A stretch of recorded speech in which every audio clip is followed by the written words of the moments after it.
Hi friends, ఇవాళ నేను మీకోసం ఒక కథను తీసుకొచ్చాను. రియల్ స్టోరీ ఎవరిది అని అంటే ఒక అమ్మాయిది. మంచి అమ్మాయి, మా కమ్యూనిటీ అమ్మాయి. పేరు నేను చెప్పను. అమ్మాయికి తల్లి లేదు. చిన్నప్పుడే అంటే తన 7th క్లాస్లో తల్లి చనిపోయింది ఫ్రెండ్స్. వాళ్ళ డాడీ మళ్ళీ పెళ్ళి చేసుకున్నాడు. ఆమెకి ఒక తమ్ముడు ఉన్నాడు, చిన్న తమ్ముడు. అయితే ఇక మీకు తెలిసింది కదా, ఆమె కూడా అందరి సవతి తల్లి లాంటిదే, ఇంకొంచెం మంచిది అన్నట్టు. దానిలో తను నాతో ఇంటర్ కలిసి చదివింది. మార్నింగ్ లేచి అసలు మాది నాకు లొకేటెడ్ ఏరియా అంటే నా నేటివ్ ప్లేస్లోనే కాలేజ్ ఉంది. తనకి లేదు. తను మార్నింగ్ 6కి బస్ పట్టుకొని రావాలి.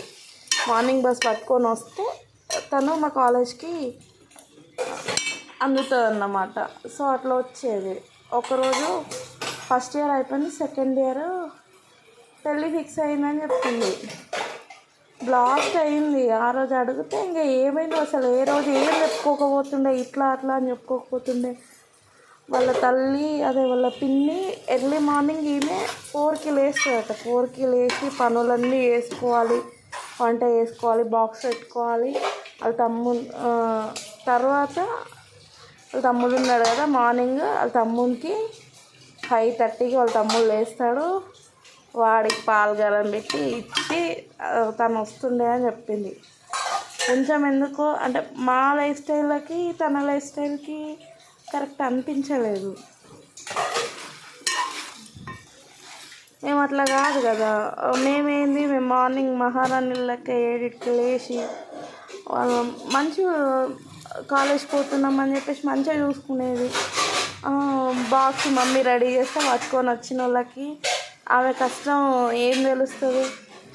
పెళ్ళి ఫిక్స్ అయిందన్న ఎందుకు ఏడుస్తున్నావు, మరి పెళ్ళి అంటే ఈ బాధలన్నీ తప్పుతాయి కదా, వచ్చినోడు చేసుకుంటాడు కదా అంటే పెళ్ళి చేసుకునేటోడు రెండో పిల్లోడు, 2 పిల్లలు, చిన్న పిల్లలు అంట. సెకండ్ బేబీ ఉన్నప్పుడు యాక్సిడెంట్లో వాళ్ళ 2 బాబులే మదర్ చనిపోయింది. సో వీళ్ళు ఈమెను హైర్ చేసుకున్నారు. ఈమెను పెళ్ళి చేసుకున్నందుకు మళ్ళీ కన్యాశుల్కం 3 లక్షలు ఒప్పుకున్నారంట. దానికి ఇంట్లో ఇంకా వీళ్ళ డాడీ అయితే అసలు ఏం పట్టించుకోడు, మొత్తం మళ్ళీ పిన్ని చెప్పినట్టే వింటాడంట. ఒప్పేసుకున్నాడు. ఎవడైతే ఇంకా ఇట్లా అంటే హ్యాపీగా వదిలించుకుందాం అనుకున్నాడు. దీనికేమో పెళ్ళి చేసుకుంటే ఇష్టం లేదు. ఆ పిల్లల్ని పట్టుకొని చదువుకోవాలి, ఇట్లా చేయాలి అని చెప్పేసి చేసి ఆ రోజు ఈవినింగ్ దాకా అప్రోచ్ మా సివిక్స్ సార్ వినేసి ఆ అమ్మాయికి 18 ఇయర్స్ ఇంకా రాలేదు. ఇంటర్ ఫస్ట్ ఇయరే సమ్మర్లో పెళ్ళి పెట్టిర్రు. సెకండ్ ఇయర్ అంటే సెకండ్ ఇయర్ అయినా ఆమెకు అప్పటికి 17 ఇయర్స్ ఉన్నాయి. సార్ పోలీస్ స్టేషన్కి వాళ్ళకి ఇంకా ఎస్ఐకి అప్రోచ్ అయ్యి విషయం అంతా డీటెయిల్గా చెప్పి హెల్ప్ తీసుకున్నారు. ఈ అమ్మాయిని ఇక్కడ ఇది SC ST